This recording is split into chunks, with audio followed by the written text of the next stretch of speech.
Guillaume Decker, ce fut une année particulière pour vous, malheureusement minée par les blessures. Ouais, bah, une année, la deuxième partie 2022 a été compliquée, c'est vrai, mais comme on dit, la route tourne, donc j'espère que j'aurai plus de temps de jeu et ce sera de meilleur augure pour la saison, la fin de saison, le début de saison 2023. Ouais, parce que je viens de vous voir courir sur le terrain, ça va pour le moment. Oui, ça va toujours jusqu'à ce que je ressorte un coup, ou non, mais voilà. Pour résumer 2022, en tout cas c'est pour cette saison-ci, tout s'est accumulé et voilà, c'est comme ça, c'est la vie. Il y a des moments où tout s'accumule.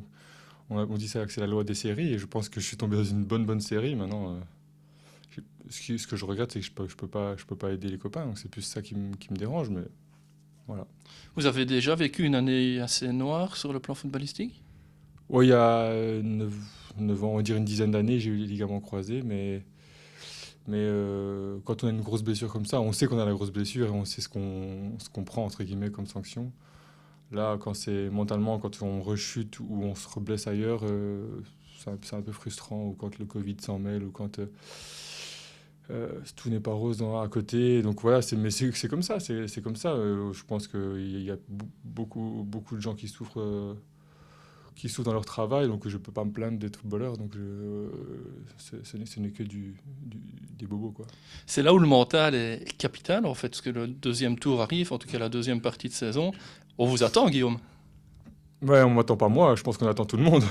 Ouais, voilà. Mais je pense que je fais partie du groupe et qu'on a besoin de tout le monde. Maintenant, tout seul, on n'est personne. Donc j'espère que le deuxième tour sera d'autres augure. Ouais. Votre avis sur le premier tour de l'URSL Viseu?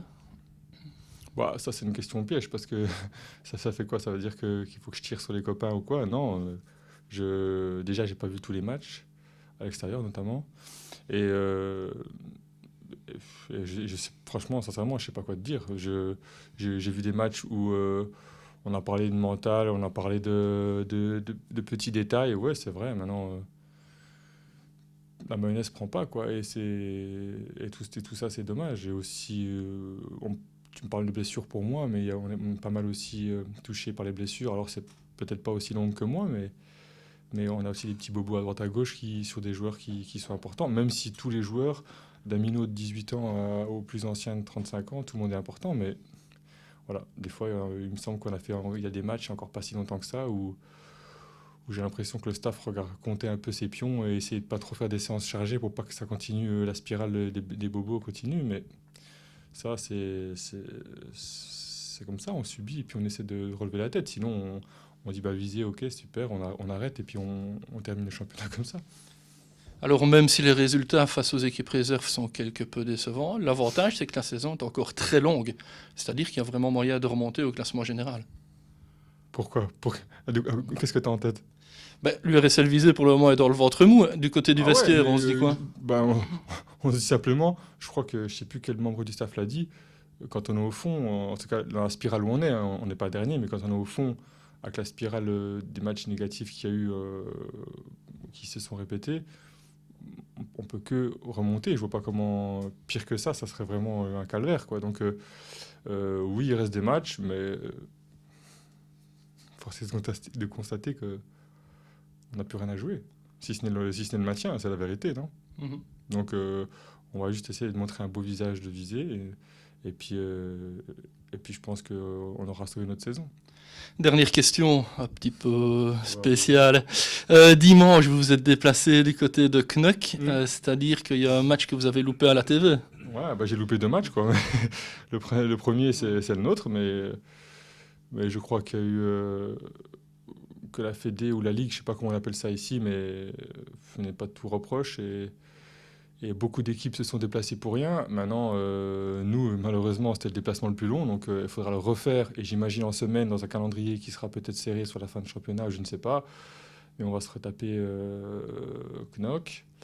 Donc merci à la Fédé. Et deuxièmement, ouais, ben, j'ai loupé la première mi-temps. Je pense que j'ai loupé la bonne mi-temps. Et c'est comme ça. Maintenant, je sais que tu as me posé cette question-là. Je suis le seul Français de l'équipe. et qui aime bien châtie bien, mais je pense que sur l'ensemble du match, en tout cas pour ce que j'ai vu, c'est mérité. Donc même si on va dire que c'était peut-être une super finale quoi, pour le scénario. Maintenant, j'aurais voulu que ça tombe pour nous, notamment avec la dernière action de Kolo Muani, mais ça, s'il n'y a pas un grand gardien pour une grande équipe, ils ne gagnent pas le titre. Et c'est comme ça pour un championnat, pour un titre, pour n'importe quoi. Et bravo pour eux. Et tant mieux pour Messi peut-être aussi, même si je pense qu'il a marqué des buts, mais il n'a pas fait...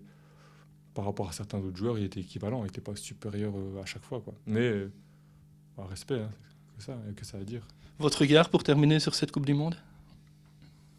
Tu parles quoi, du droit de l'homme? Tu parles de quoi? Absolument pas, du sportif évidemment. Non, voilà, on est quelques-uns à avoir des enfants, on essaie de se tourner vers quelque chose de propre, de choses un peu comme ça, aussi bien sur les droits de l'homme que sur l'écologie. Et le serpent se mord la queue à chaque fois. Nous, en France, parce que je suis à la télé française, il y a encore Macron qui dit c'est bien, c'est bien organisé et tout. Alors chacun a son opinion, mais voilà, l'argent ne fait pas tout, mais fait beaucoup de choses quand même. C'est clair. Eh ben, on va rester sur cette conclusion, Guillaume. On espère évidemment se retrouver sur le terrain à partir du premier week-end du 8 janvier. Ça va, bonnes vacances à Merci, tous et Guillaume. bonne fête de fin d'année.